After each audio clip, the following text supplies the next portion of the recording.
Em época de pandemia, a gente usa máscara. Essa em especial é uma máscara que comemora os 30 anos do Teatro da Cidade. Mas eu não vou precisar dela nesses depoimentos que eu vou fazer a respeito de 50 anos ou mais do teatro em Belo Horizonte. Não é fácil, não é uma história fácil, é uma história complicada, porque envolve uma quantidade generosa de personagens, de fatos, de épocas. Então nós vamos começar por décadas, né? Eu, particularmente, só posso começar falando da década de 60, que é quando eu cheguei, com 14 anos, ao teatro, né? Ao palco. Mas eu gostaria de falar também que nos anos 50, meu pai e minha mãe me levavam eventualmente ao Francisco Nunes para assistir as temporadas de operetas, que era uma tradição em Belo Horizonte, e organizadas pela Sociedade Coral de Belo Horizonte. E me levavam também para um ou outro espetáculo infantil que aparecia no Teatro Francisco Nunes. Belo Horizonte, nos anos 50 e início dos anos 60, só tinha duas casas de espetáculo. O Teatro Francisco Nunes, que era um galpão gigantesco, com 1.500 lugares, cuja visão era absolutamente difícil para quem tivesse um atrás do outro, porque ele não tinha quase elevação nenhuma entre as cadeiras. Mas era o teatro chamado Teatro de Emergência, que foi construído enquanto se esperava a construção de um outro teatro que mais tarde, muitos anos mais tarde, seria o Palácio das Artes, que tinha sido um teatro projetado para ser um teatro do Estado. Mas vamos voltar aqui no Francisco Nunes. E o outro teatro era o Instituto de Educação. Tinha um belíssimo teatro, 600 lugares, ainda tem até hoje, que não funciona mais, mas eram as duas casas de espetáculo onde era possível se apresentar coisas em Belo Horizonte nos anos 50 e 60. Eu devo dizer que o teatro, como arte e como uma coisa do ser humano, da sensibilidade, ele não é uma atividade descolada do resto, né? Ele está integrado a tudo que acontece no mundo, né? Tudo que acontece numa comunidade, tudo que acontece na história, na política, na cultura, na educação. Então o teatro é uma arte com antenas sempre ligadas e sempre retratando momentos e mudando de acordo com esses momentos. Então, o início dos anos 60, em Belo Horizonte é uma cidade muito católica, né? Traz o Papa João XXIII com a encíclica que renova a missa no mundo inteiro. Então, as missas que eram feitas em latim passaram a ser feitas nas línguas de cada país. E, evidentemente, no Brasil, em português. E, evidentemente, em Belo Horizonte, em português, na Igreja de São José, que era o centro da cidade, onde tudo acontecia.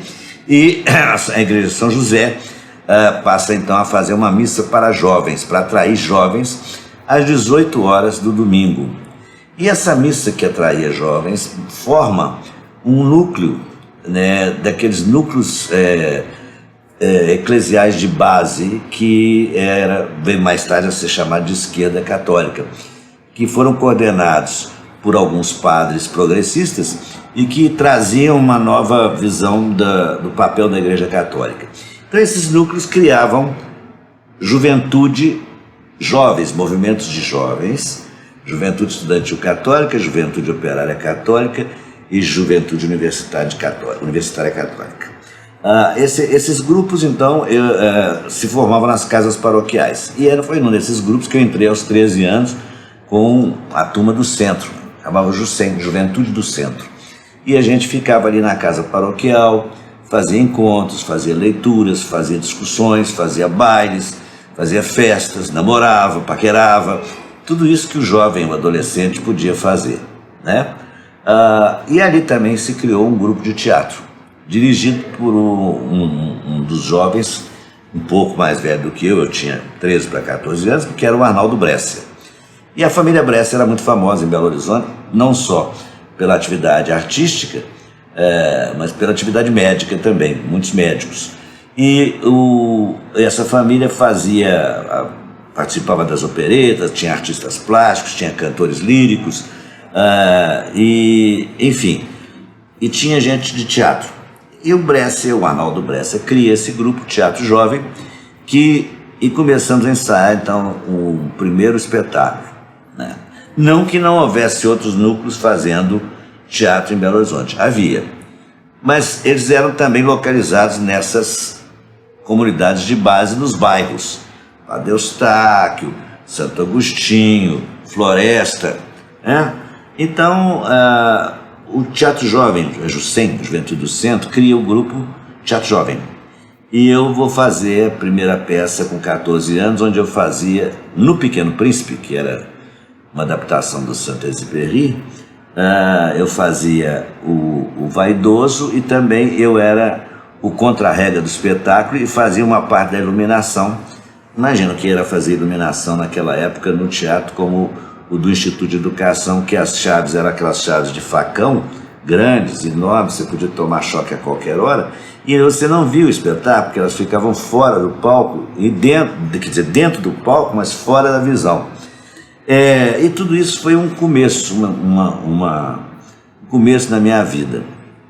O Arnaldo Bresser me disse, quando eu entrei pela primeira vez no Instituto de Educação, ele já era estudante de medicina e eu era um secundarista, e ele falou comigo assim: Pedro Paulo, você está subindo essas escadas aqui pela primeira vez, e garanto para você que você nunca mais vai descer dessas escadas, nunca mais você vai descer.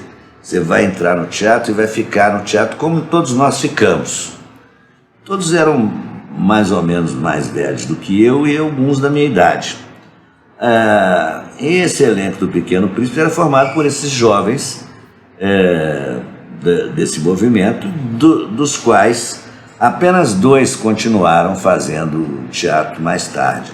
Eu e o Zé Ribeiro, que depois também tornou-se médico e nunca mais fez teatro. Então fiquei eu, sobrei, na verdade sobrei.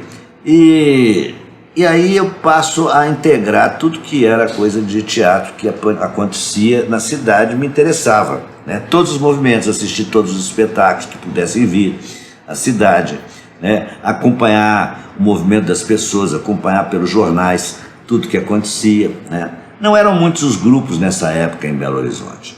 Você tinha ali nos anos 60 o Teatro Experimental, que era do J. D'Angelo e Jonas Bloch, o Teatro Universitário, que era a escola de formação de atores, e tinha o Teatro de Equipe, que era do Paulo César Bicalho, da Matilde Biadi, e o Ítalo Mudado, com a sua tradição que ele preservava muito, tinha um grupo de teatro clássico. Então ele fazia clássicos todo ano, clássicos gregos, e ele era um grande professor de teatro e um grande professor de literatura.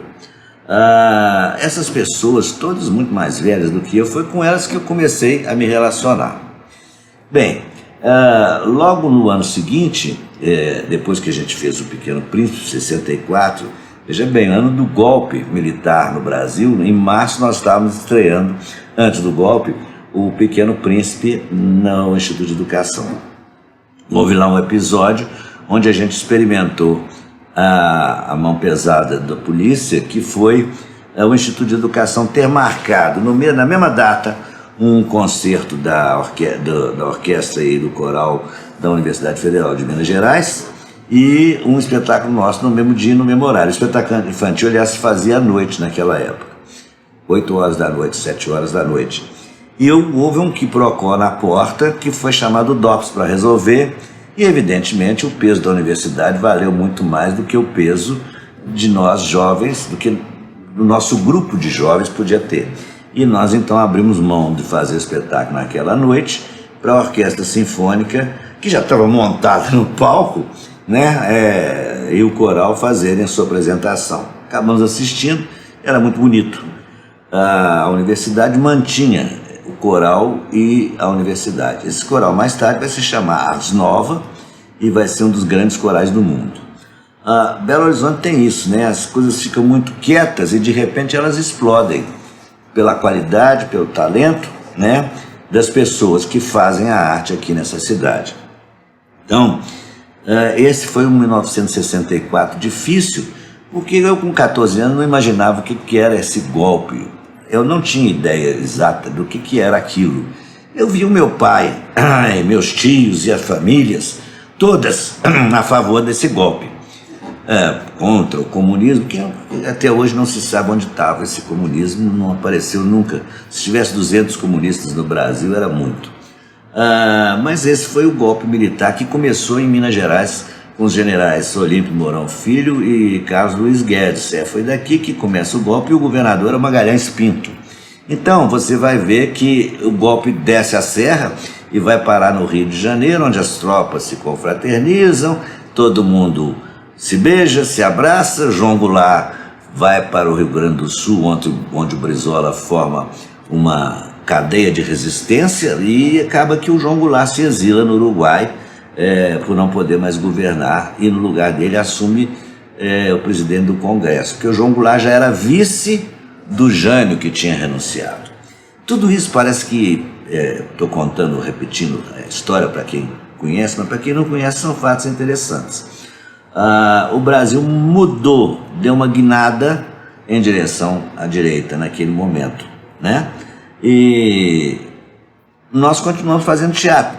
Paramos esse golpe porque nós fazíamos teatro infantil, e isso não era muito atingido diretamente pela ditadura. Mas as pessoas que faziam teatro adulto ficaram extremamente receosas, né? Não só em Belo Horizonte, mas no Brasil inteiro, com o que poderia acontecer com a arte quando você implanta uma ditadura, um regime autoritário ou fascista. A primeira coisa a ser caçada, né? A primeira coisa a ser destruída é a arte, a cultura, é a ciência, né? É a sensibilidade, a filosofia, o pensamento, né? É a crítica. Nada disso é possível ter. Bom, vem 65 e ainda em 64, aliás, minto, vem a inauguração do Teatro Marília. O Teatro Marília era o teatro da Cruz Vermelha Brasileira, instalado ali na Escola de Enfermagem da Cruz Vermelha Brasileira, no Parque Municipal, atrás do Parque Municipal, e ele era, tendo sido construído pelo Clóvis Salgado, que tinha sido ministro da Educação. Ele dá o nome no teatro de Marília, que era a filha dele, né? Marília Salgado. Esse teatro se torna o terceiro teatro de Belo Horizonte, e começa, por ter uma construção aí dirigida, uma arquitetura de teatro, e ter um palco muito bem feito, ter todos os equipamentos modernos daquela época no lugar. Ele começa a atrair para si os espetáculos todos, não só os produzidos aqui, que eram poucos, mas principalmente os que vinham de fora, né? E vinha muito espetáculo de fora, Belo Horizonte, que se apresentava no Francisco Nunes. E o Teatro Marília, que só tinha 356 lugares, o Francisco Nunes tinha 1.500, atraía mais pela qualidade, pela localização, né? E também pela plateia, que era toda com uma visibilidade espantosa, pela acústica e tudo. Mas, na verdade, as companhias que vinham para Belo Horizonte nos anos 60, elas não vinham como vem hoje, fazer um fim de semana. Não, elas se instalavam aqui para fazer 1 mês, 2 meses, 3 meses de temporada. Se fosse sucesso, elas iam ficando. Então, nós pudemos assistir nos anos 60 e 70 espetáculos maravilhosos com grandes artistas no Teatro Marília, com uma temporada longa, né? E de terça a domingo. O teatro era feito de terça a domingo, então eram 5 apresentações, 6 apresentações, e às vezes no sábado e domingo ainda se fazia 2, 8 apresentações. Isso era para todo mundo, era uma regra do teatro no Brasil. Se fazia teatro de terça a domingo, segunda era o descanso da companhia. Então nós estamos falando aí desses anos 60, em que eu pude assistir muita coisa no teatro, não só no Teatro Marília, mas no Francisco Nunes. E o Instituto de Educação, aos poucos, foi sendo deixado para um teatro mais amador. Os anos 60 também realiza o desejo dos jovens de Belo Horizonte que faziam teatro de organização de festivais. Então foram organizados festivais nas comunidades de base das igrejas, festivais de teatro competitivos, melhor ator, melhor atriz, etc, etc.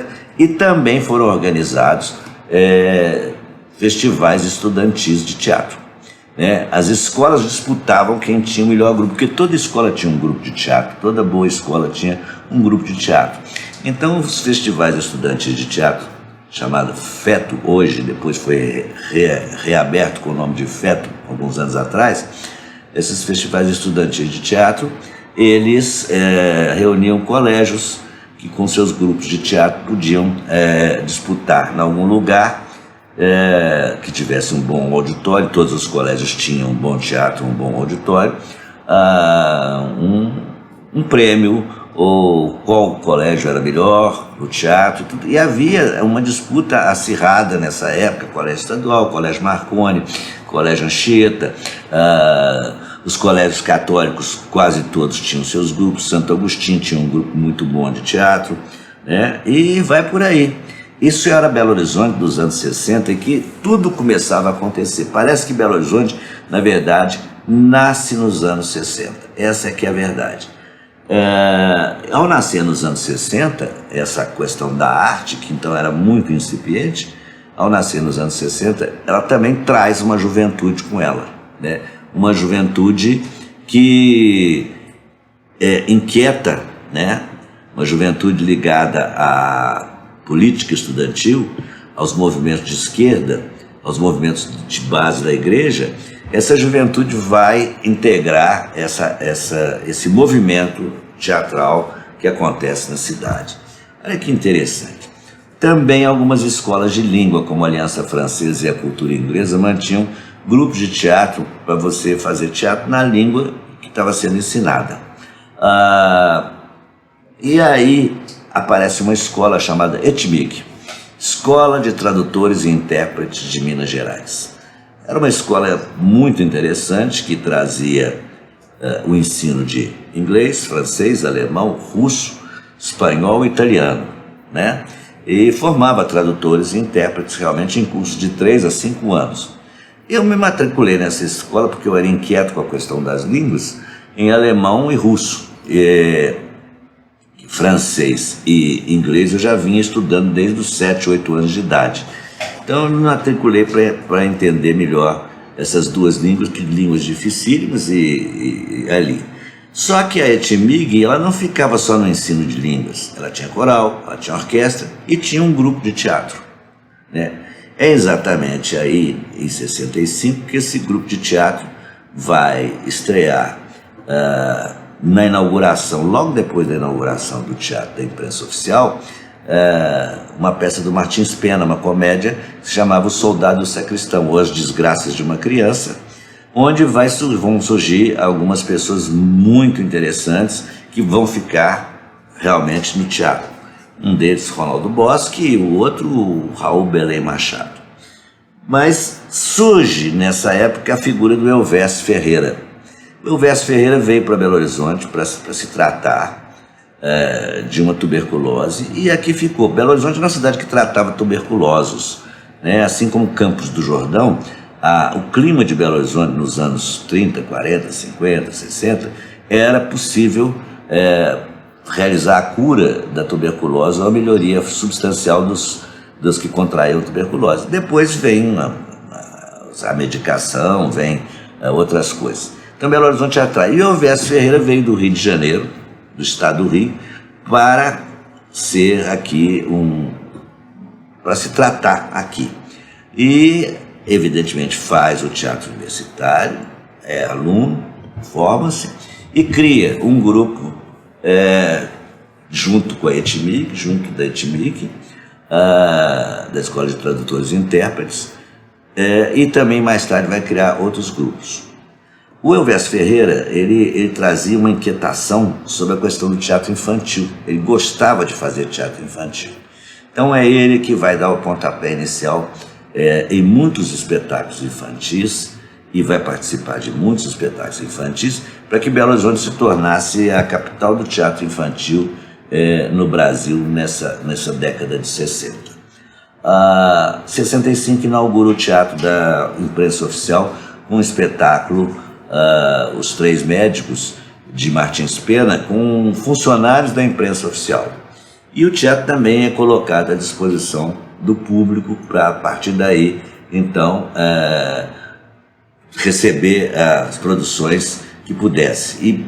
E o teatro, a imprensa oficial, como era um auditório adaptado para ser teatro, e por vontade de algumas pessoas dentro da imprensa oficial, ele se tornou realmente um ponto de teatro, uma casa de teatro, ele foi sendo aos poucos adaptado de auditório para ser um teatro. Tinha 450 lugares e era muito central na rua Rio de Janeiro. Aliás, Belo Horizonte nos anos 60, nada fora do centro, tudo no centro da cidade, nada acontecia fora do centro.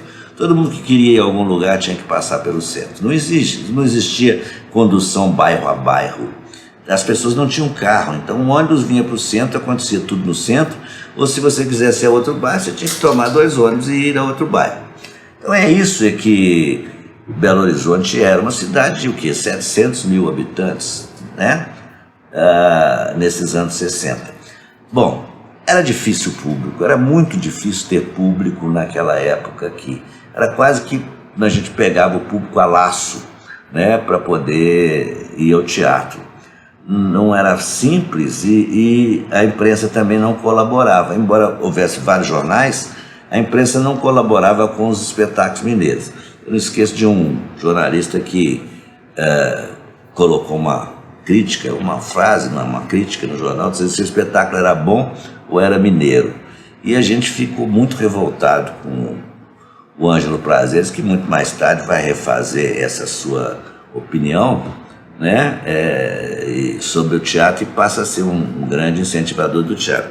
Mas ele era dessa turma de o espetáculo é bom ou é mineiro, porque considerava-se bom que vinha do Rio ou de São Paulo, ou até, raramente, do exterior, que pousava aqui em Belo Horizonte.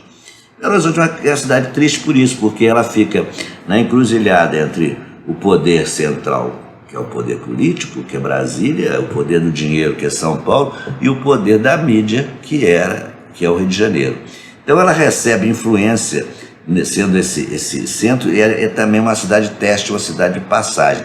As pessoas estreavam o espetáculo em Belo Horizonte, ou em Curitiba, que Curitiba também é uma cidade assim, né, muito crítica. Belo Horizonte sempre foi uma cidade de público muito crítico. Bom, voltado em 65 aqui. 65, no final de 65, o Teatro Experimental monta Bolota contra o Bruxo, um espetáculo infantil que tinha um viés mais ou menos político, que criticava muito o poder. E me chamaram para atuar nesse espetáculo como Bolota, personagem principal, e foi no Teatro da Imprensa Oficial uma grande temporada grande, de meses, ali aos sábados e domingos. O teatro aí antigo começou a ser feito sábados às 4, domingo às 10h30 da manhã e 11 horas e 16 horas. Então fazia 3 espetáculos por final de semana. E esse espetáculo era um texto do Jonas Bloch com músicas do J. D'Angelo. E nele estávamos Regina Reis, o Arthur Nogueira, a Lígia Lira, eu, Elvésio Ferreira e Irene Célia. Esse espetáculo foi um sucesso, não eram muitos espetáculos. Na mesma época, o teatro de equipe da Matilde e do Paulo César Bicalho vai montar o Cavalinho Azul, da Maria Clara Machado, que era um outro espetáculo muito bonito, muito interessante, com cenários, música do Bob Tostes. Então, você vê que o teatro infantil, ele basicamente vai ser o esteio e vai ajudar a formação do público de teatro em Belo Horizonte. É isso que o teatro infantil começa a fazer ali nos anos 60. E todo mundo começa a apostar no teatro infantil porque era um público certo, embora os grupos fizessem espetáculos adultos, o teatro infantil era um público muito certo. Porque, veja bem, sábado e domingo, para onde você ia levar as crianças? Não existia shopping para você levar a criança para a praça de brinquedo. Não existia nada, né? Existia o parque municipal, mas as pessoas estavam muito ligadas à cultura, muito ligadas à arte. O ensino, como um todo, naquele momento no Brasil, e especialmente em Belo Horizonte, era um ensino de humanidades. Então você tinha que aprender a lidar com o teatro, com o cinema, com a arte, né, com a literatura. As pessoas liam muito. Então essa é uma geração, a minha geração, uma geração que leu demais. Por quê? Porque era isso que tinha. O máximo que tinha fora disso era o rádio. A televisão vai chegar aqui para o final dos anos 50, início dos anos 60, e vai criar um núcleo maravilhoso de teledramaturgia, que chamava Grande Teatro Lourdes, na TV Itacolomi. Era um teatro semanal feito ao vivo, e grandes clássicos foram feitos ali. Grandes clássicos, grandes textos de autores estrangeiros, e o Grande Teatro Lourdes tinha um elenco fixo na TV Itacolomi, que era um sucesso. Esses artistas saíram na rua em Belo Horizonte, era como se esse pessoal de hoje que virou celebridade saísse também, né? Eles eram abordados, davam autógrafo, e criaram esse Grande Teatro Lourdes, que vai funcionar até 1967, 68. E é um núcleo de atores que se dividia entre a televisão, fazer teatro, e também queria fazer teatro no palco, e montavam, às vezes se reuniam e montavam ali aqueles espetáculos que eles queriam. Um desses espetáculos me impressionou muito, que foi um espetáculo dirigido pelo Eufésio Guimarães, nos anos 60, que se chamava O Processo de Mary Duggan, só com atores da televisão, e que foi no Teatro da Imprensa Oficial, talvez 66, 67. Então, nós estamos contando uma história do teatro em Belo Horizonte, embora às vezes aos saltos, nesse vai e vem, que está trazendo da minha lembrança vários fatos que foram importantes e que marcaram essa época.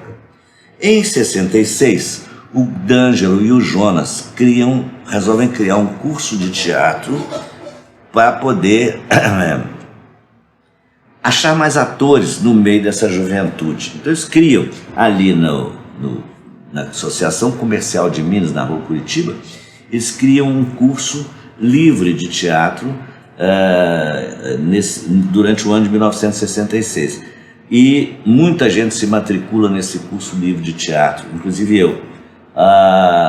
E dali vai sair para o Teatro Experimental, que era o grande e inquietador grupo dessa cidade, vai sair um outro núcleo, chamava Núcleo 2 do Teatro Experimental, e que era integrado por gente mais jovem, né? E em 66 também, o Bolota contra o Bruxo continua a sua temporada, mas a gente começa a pensar em outras formas, outros espetáculos infantis a serem feitos, né?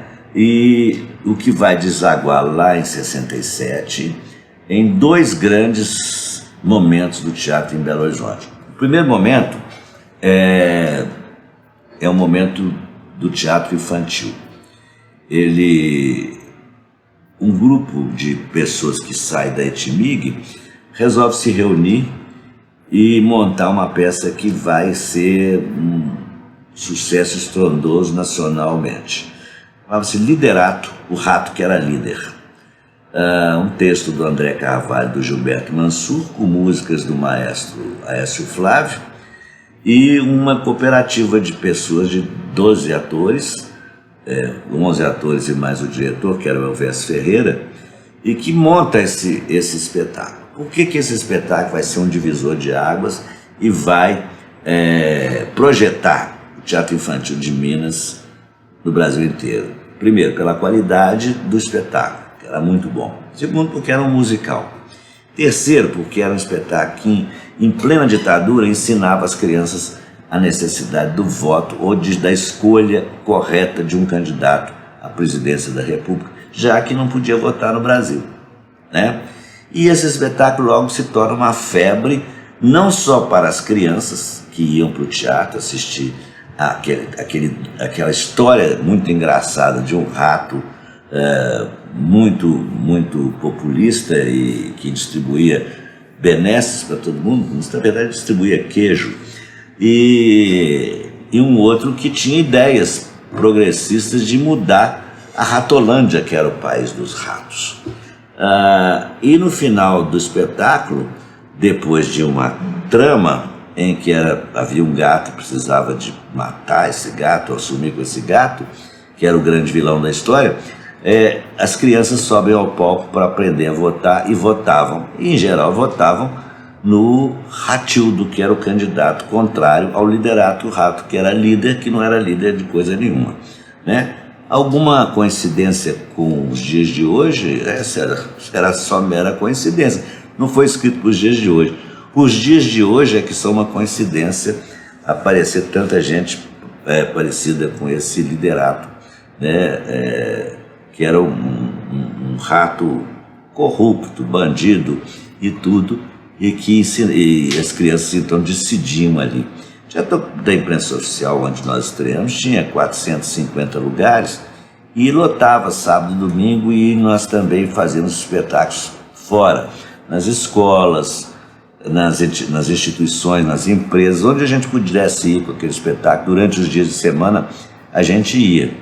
E esse espetáculo então virou uma febre em Belo Horizonte. Toda criança assistiu Liderato Rato, que era líder, era impossível não assistir. Além do mais, nós fazemos também espetáculos beneficentes para várias entidades, como o Hospital da Baleia, a Fazenda do Rosário, né, e outros. E esse espetáculo vai ser o divisor de águas, que a partir daí, desculpe, nada seria como antes. Todo teatro infantil que fosse feito, a partir daí teria que ser muito, mas muito, muito, muito bem feito.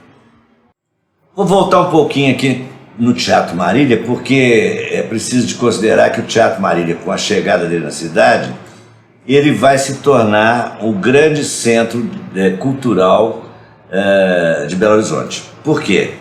O Teatro Marília tinha, além do próprio teatro, tinha a Galeria Guinhard, que se instalou no Teatro Marília. Guinhard morreu em 1962, então essa galeria, que se chamava Grupiara antes, ela passou a se chamar Galeria Guinhard, e quando o Teatro Marília inaugurou, em 64, tinha um espaço para uma galeria de arte, e a Cruz Vermelha então convidou a Galeria Guinhard para ir para lá. E foi uma conjunção de fatores entre as artes plásticas, artes visuais e o teatro. E mais, tinha em cima desse equipamento, que era a Galeria Guinhard, havia um bar-restaurante que se chamava Stage Door, ou Porta do Palco, que é para onde iam todas as pessoas após o espetáculo. Era um bar-restaurante para receber os espetáculos, e que tinha um piano. Era um bar com um piano solo, que era tocado pelo Lúcio Libânio, um estudante, na época estudante de arquitetura e grande pianista. Esse centro cultural ele vai criar uma efervescência na cidade ao longo dos anos, que durante muitos anos vai ser para onde vão ocorrer todos os acontecimentos, não só teatrais, mas também políticos, né? Dirigindo a Galeria Guinhard e o restaurante tinha o Sálvio de Oliveira. Era um grande marchão, grande incentivador das artes, com a família inteira ligada às artes. E nosso querido Júlio Varela dirigindo o Teatro Marília. Esse casamento entre a galeria, o restaurante, o café, né, o bar, virou um botequim mesmo no final, porque para onde ia todo mundo, criou também a fama de que tudo tinha que acontecer no Teatro Marília. Então, lançamentos de livros, lançamentos de coletâneas dos grandes contistas, poetas, tudo vinha acontecendo no Teatro Marília. E aí, o Teatro Marília parecia que funcionava ali dia e noite, né? Era tão assim que o Teatro Marília tinha no porão do Teatro Marília, no subsolo, vamos falar assim, apartamentos para receber companhias que quisessem ficar hospedadas lá, e várias companhias ficaram hospedadas no Teatro Marília, porque você evitava de pagar o hotel. Pagava lá uma taxa mínima para poder faxina, troca de roupa de cama, esse tipo de coisa. E o Júlio Varela, que é essa figura maravilhosa, que vai ser um grande incentivador de todos nós e produtor, ele morava no Teatro Marília. Então tinha o seu quarto no Teatro Marília, o seu apartamentinho no Teatro Marília. O Teatro Marília era na verdade, a partir de 65, ele começa a ser o grande catalisador para onde afluía não só a população que queria ver arte, discutir arte, conversar arte no stage door, ou assistir, ou comprar arte, ou ver exposições, que é uma rotatividade muito grande de exposições na Galeria Guignard, também atrair jornalistas, políticos, né, críticos e curiosos, e o público. E o stage door vivia lotado até 4, 5 horas da manhã. Era a vida boêmia da cidade que acontecia naquele cantinho ali na região hospitalar. Que o Teatro Marília está lá até hoje na Avenida Alfredo Balena. Então, falando do Teatro Marília, é preciso ressaltar que a importância dele vai muito além da apresentação de peças de teatro. Ele vai ser o centro onde vão acontecer grandes debates políticos, grandes debates sobre arte, grandes conferências, né, grandes encontros. O Teatro Marília, então, abre as suas portas de uma forma ampla para todas as correntes do pensamento antiditadura, no final dos anos 60 e início dos anos 70. Por que eu estou fazendo essa pausa e falando do Teatro Marília? Porque Belo Horizonte não tinha esse lugar. Se não fossem auditórios de faculdades, como a da Economia ou da Escola de Direito, não tinha outro lugar para se fazer as coisas, ou sindicatos bancários, etc. Mas onde as pessoas se reuniam para formar algum movimento de resistência à ditadura, era ali. E o Teatro Marília, não só os movimentos também artísticos que se formaram ali, mas também se formaram os movimentos políticos partidários. Bom, abrindo esse parênteses e fechando já esse parênteses, eu queria dizer o seguinte, que em 67, 68, quando nós estávamos com o liderato, no início de 68, o sucesso do liderato era tanto que todo mundo ia ver. E lá se foi o senhor Coronel Otávio Aguiar de Medeiros, mais tarde ele era comandante do CPOR, que mais tarde vai ser citado no livro Tortura Nunca Mais. Ele foi levar os filhos para assistir o espetáculo. E havia várias frases naquele espetáculo que falavam mal dos militares, que falavam abertamente, né? A violência dos militares contra os estudantes, isso tudo estava falado ali naquele espetáculo, no texto do André Carvalho e do Gilberto Mansur, que nós falamos com muito prazer. Esse Coronel Medeiros ficou muito chateado, chamou lá o Elvésio Ferreira no quartel e disse que ele ia pedir o texto e disse que ia censurar o texto. E realmente fez vários cortes no texto. Esse é um dos primeiros exemplos da censura que eu conheci, uma censura forte. E chamou lá um capitão, chamava Capitão Azevedo, eu conheci muito bem, e disse o seguinte: você vai assistir os espetáculos. Se esses meninos aí saírem falarem alguma dessas falas, você pode interromper o espetáculo e fechar o teatro. Então essa era a ordem do Exército. Imaginar o Exército, nós apenas um grupo de teatro e aquela força dos militares em cima da gente. E aí isso aconteceu, nós tivemos que cortar várias coisas e ficar até o final de 68 com o espetáculo, com esses cortes, e o Major Azevedo, o Capitão Azevedo, o Major Azevedo, já não me lembro mais, lá na plateia todos os dias, até que acabou se integrando, ficando amigo, conversando, né? Era um tipo de militar que vinha da AMAN, mas de um nível muito, do nível intelectual mais alto, que gostava de arte, inclusive. E aí, em 13 de dezembro de 68, quando vem o AI-5, dentre os espetáculos proibidos pelo AI-5 estava o liderato, que não poderia mais ser representado. Foi uma tristeza, e no liderato eu e todos aqueles amigos que estavam ali fazendo, compreendemos que era possível viver de teatro em Belo Horizonte, desde que você fizesse o trabalho que nós fazíamos, que era exaustivo, fazia espetáculo todos os dias, às vezes 2 por dia, 3 por dia, de manhã, de tarde, no final da tarde, em vários lugares, saía andando. Era possível viver de teatro, era possível você ter uma sobrevivência digna. Ninguém ia ficar rico, como ninguém ficou, com um espetáculo de teatro, mas essa é a verdade. O liderato dá o primeiro impulso no profissionalismo de algumas pessoas, que mais tarde isso aí vai sendo multiplicado à medida que o teatro infantil vai se firmando como como o grande caixa financeiro das companhias e grupos. Todo mundo passou a fazer teatro infantil. Só que você tinha que fazer com qualidade, porque o teatro mineiro já estava num auge, num ponto em que não era possível você fazer teatro infantil desqualificado, sem cenário, sem figurino, improvisado. Nada disso acontecia e não levava público, porque o público já sabia distinguir o que era bom e o que era ruim nesse teatro infantil que acontecia em Belo Horizonte. Então, vários grupos surgiram a partir do liderato e fazendo teatro infantil de boa qualidade, né? Matilde Biagi e Paulo César Bicário voltaram a fazer seus espetáculos infantis.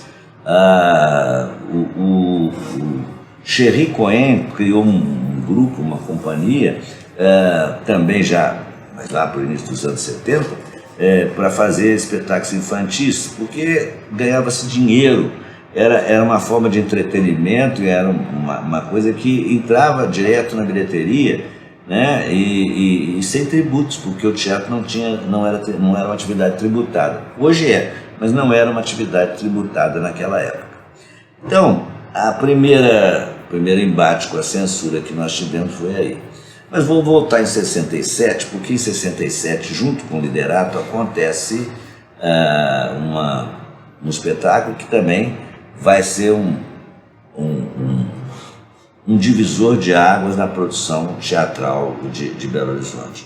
O Teatro Experimental resolve montar Ró Minas Gerais, que era um espetáculo musical, uma comédia de autogozação, e que contava a história de Minas, desde o início da capitania das Minas Gerais até aqueles dias ali dos anos 60, né? E fazia o mea-culpa de que, nesse espetáculo, que também tinha várias coisas políticas, a maior parte eram realmente textos políticos, e fazia uma defesa intransigente do Juscelino Kubitschek, que tinha sido cassado, que não tinha sido exilado, que tinha sido levado à frente dos militares, depois de ter sido o grande presidente da República que foi. Os militares tinham pavor do Juscelino voltar ao poder, porque o Juscelino, naquela época, o poder no Brasil era dividido entre o PSD, o Juscelino, e a UDN, que era do Carlos Lacerda, tinha sido do Jânio, né?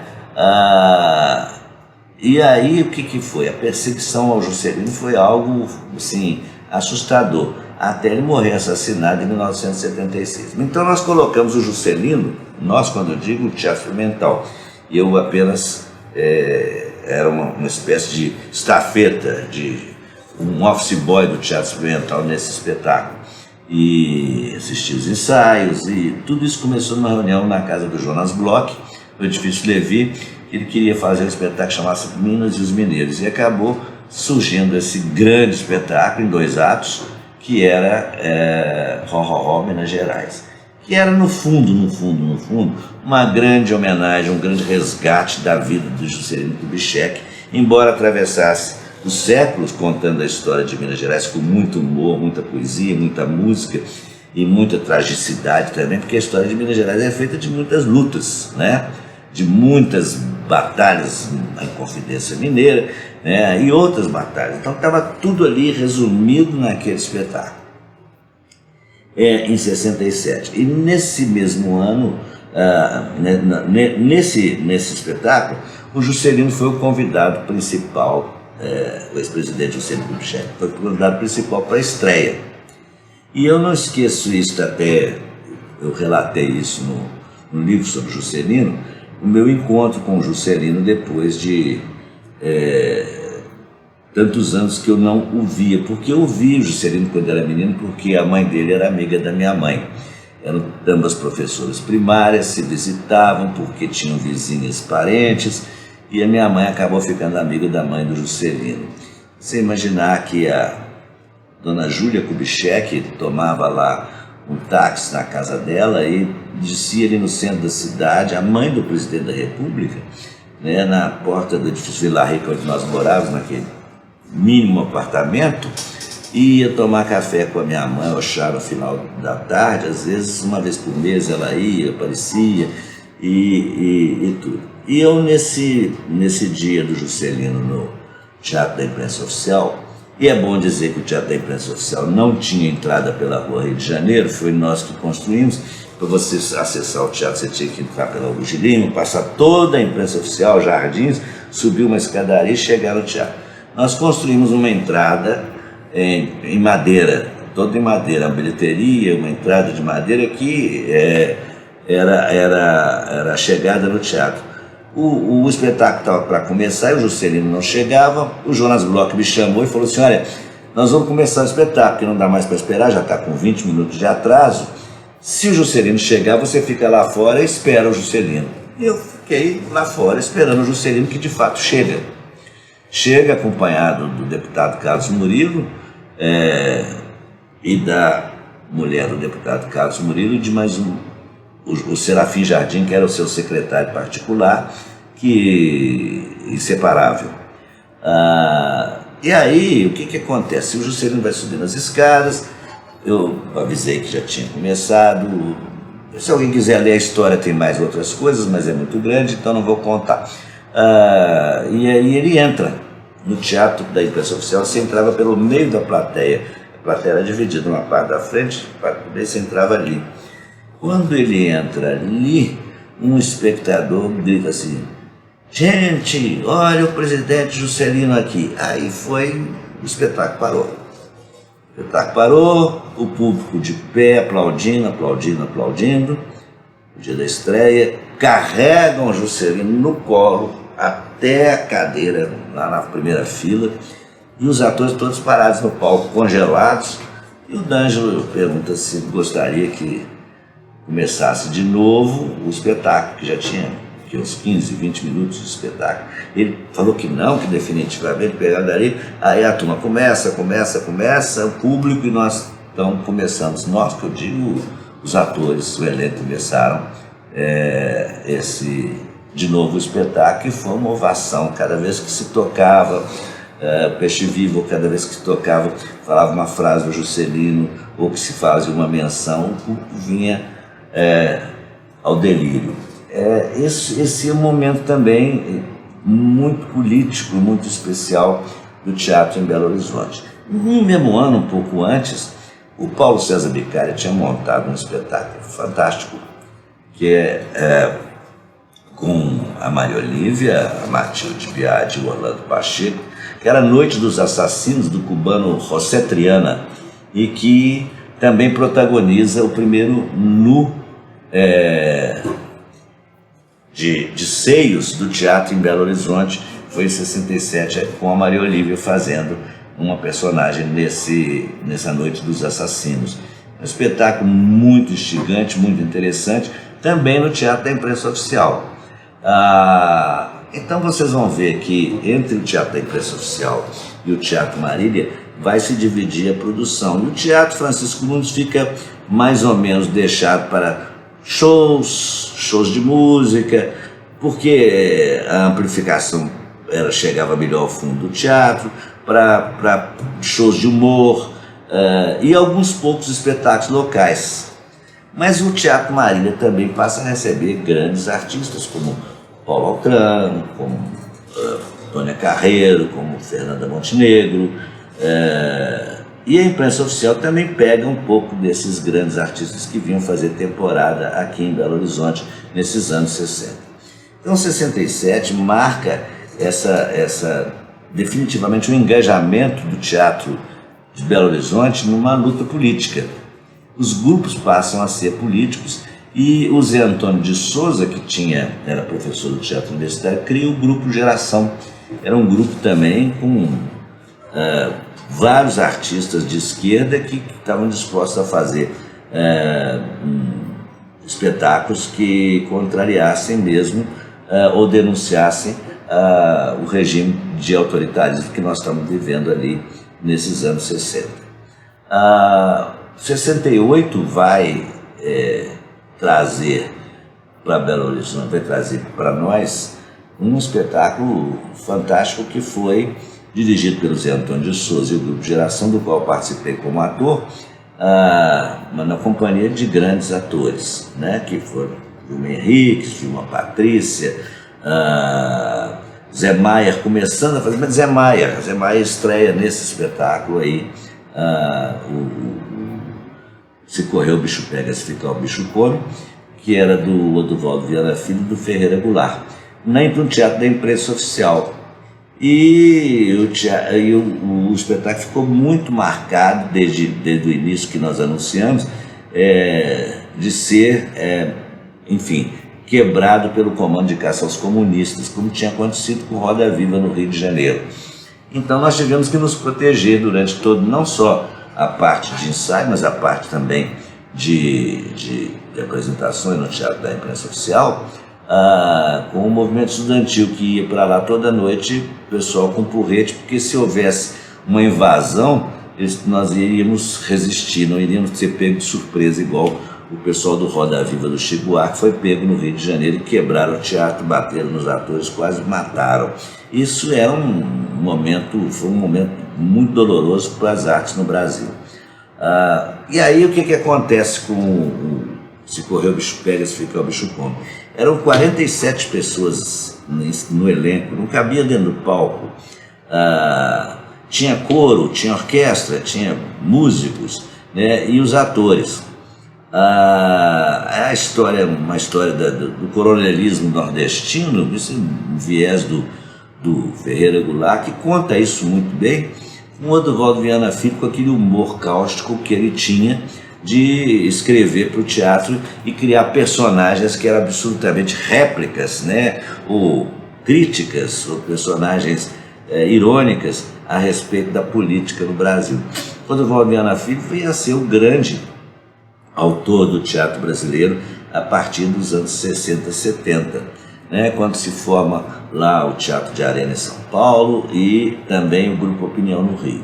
Esses grupos vieram a Belo Horizonte com vários espetáculos para se apresentar aqui. Então, para vocês terem uma ideia, esses espetáculos que vieram aqui, por exemplo, Liberdade, que veio do Teatro Marília, era um espetáculo maravilhoso. Paulo Altran, Oduvaldo Viana Filho, Tereza Raquel e Nara Leão. Você assistir isso no palco do Teatro Marília, um espetáculo que já tinha sido muito perseguido pela ditadura, mas não tinham conseguido paralisar o espetáculo, talvez pelo prestígio desses grandes artistas no Rio de Janeiro, ou talvez porque a ditadura tenha dito assim: olha, nós não temos como paralisar esse espetáculo, está falando de liberdade. Porque a ditadura falava de liberdade, falava que os países tinham liberdade. Então, o Liberdade, um texto muito bem construído, e fazia um passeio pela história da liberdade. Quer dizer, esses textos, como Rorró, Minas Gerais, Liberdade e outros tantos, eram colagens de textos de vários autores que acabavam formando um espetáculo, uma determinada ideia, um determinado conteúdo. Isso aconteceu nos anos 60 e um pouco nos anos 70. Depois ele foi caindo de moda e já não aconteceu mais esse tipo de colagem. Os espetáculos saíam de concursos de dramaturgia promovidos até pelo Serviço Nacional de Teatro do Ministério da Educação e Cultura. Não tinha Ministério da Cultura, nem Secretaria de Cultura Estadual e nem Secretaria de Cultura Municipal. A cultura que o Estado tem a obrigação de amparar e promover e incentivar, ela era feita pelas secretarias de turismo, né? Em geral, assim, turismo e cultura, que voltou hoje, né? Os tempos mudam de uma ditadura para um outro regime de exceção, que é esse que nós estamos vivendo. Turismo e cultura. É essa a ideia dos autoritários ou dos fascistas, que vai deixando a cultura de lado e vai dando força para o turismo. Ora, Minas Gerais tem uma tradição de turismo cultural, né? Até por todo o seu arcabouço arquitetônico, e todas as suas cidades históricas e toda a sua história preservada através desses séculos. Minas Gerais e Belo Horizonte também tem uma história de turismo cultural, embora seja uma cidade nova. E exatamente por ser uma cidade nova, é uma cidade muito cruel com seus artistas, porque ela é autofágica.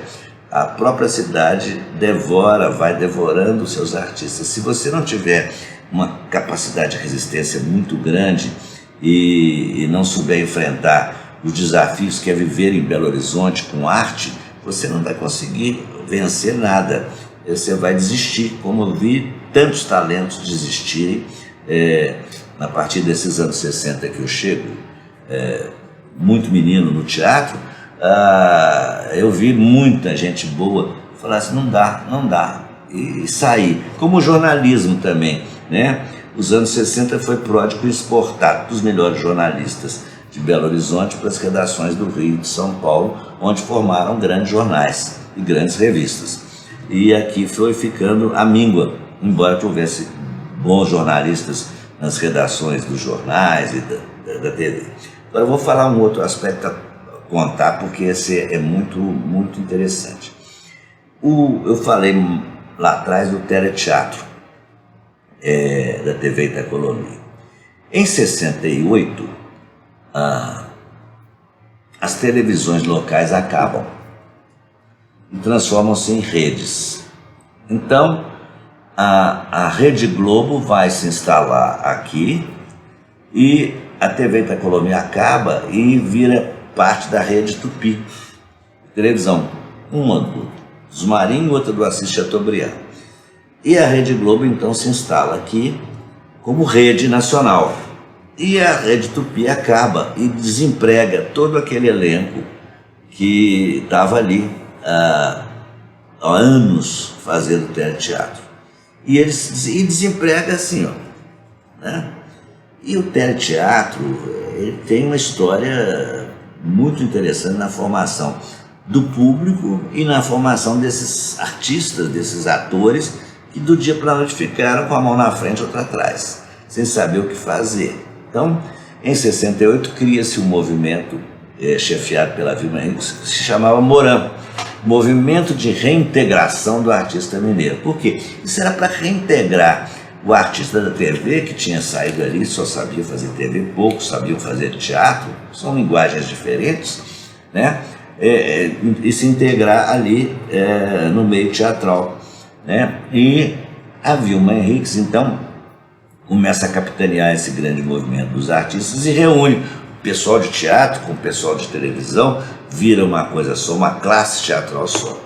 E ela convida para vir a Belo Horizonte o presidente do Sindicato dos Artistas do Rio de Janeiro, que era Oswaldo Loureiro, para fazer um debate e falar sobre a profissão do artista, sobre as perspectivas dentro daquele regime e para também falar sobre o que já estava acontecendo, que iria se tornar a censura federal. E essa reunião aconteceu no edifício Dantes, ali na Avenida Amazonas, quase na Praça 7, onde funcionava a Rádio Inconfidência. E o mais engraçado é que nós entramos nessa reunião às 18 horas e não sabíamos de nada que estava acontecendo no país. Quando nós saímos, as tropas estavam na rua. Tinha acontecido exatamente 13 de dezembro de 1968, o ato institucional número 5, o AI-5. E nós saímos e demos de cara com a Praça 7 tomada por tanque, militares, etc, etc, que já tinha dado até um toque de recolher e nós já tínhamos 11 horas da noite. E naquele dia houve um entrevero importante nessa reunião, porque também tinham sido presos os frades dominicanos, que está tudo retratado no Batismo de Fogo do Frei Beto e no filme do Elvésio Raton. Os frades dominicanos que já tinham abrigado toda a esquerda, inclusive o Congresso da UBS, do qual eu participei, do qual eu era presidente de diretório estudantil, lá no convento dos dominicanos, lá no Alto da Serra. E os frades tinham sido presos e o Amilcar Viana Martins chegou na reunião com um manifesto em favor dos dominicanos, e uma parte queria assinar, outra parte disse que aquilo não era assunto para aquela reunião.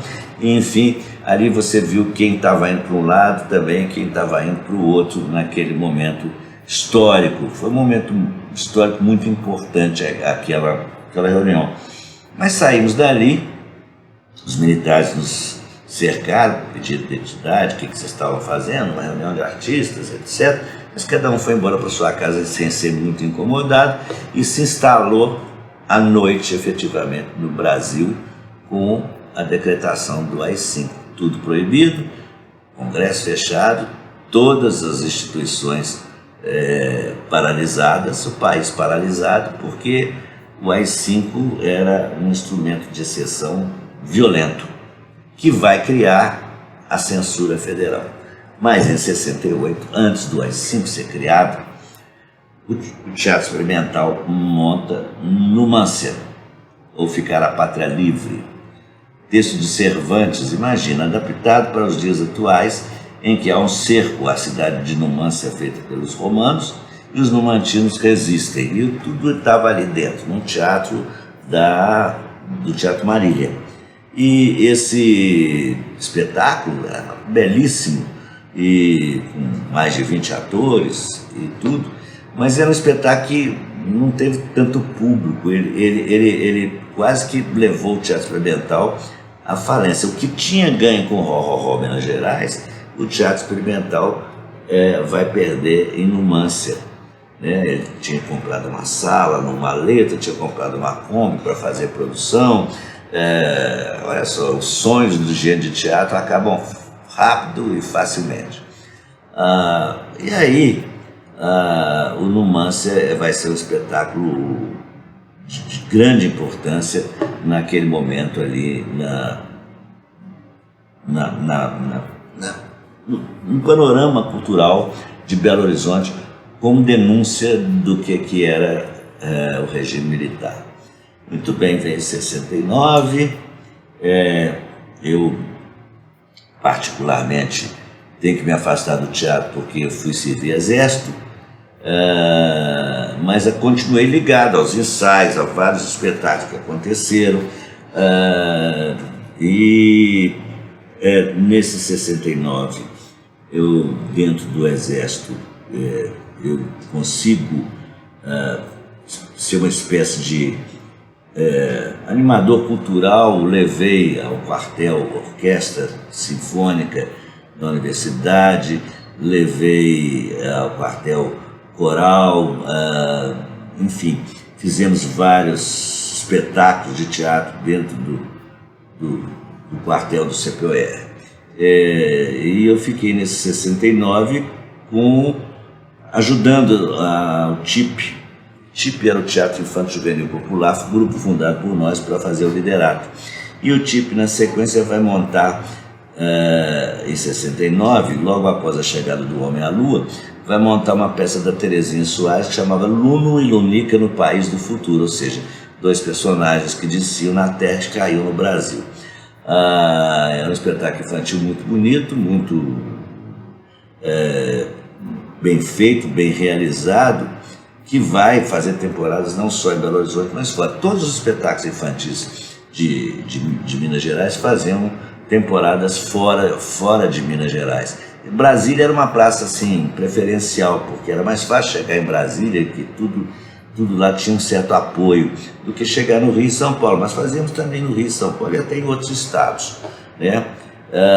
Então em 69 vai ter esse Lunica, vai ter Maninho, o Pequeno Herói, que é um outro espetáculo infantil, o Paulo César Bicalho com a Matilde Biagi vão montar, se não me engano, o Camille, uma peça do Camille, que é, se não me engano, Os Justos, e o ano fica meio torto. Foi um ano torto para o teatro, com pouca produção.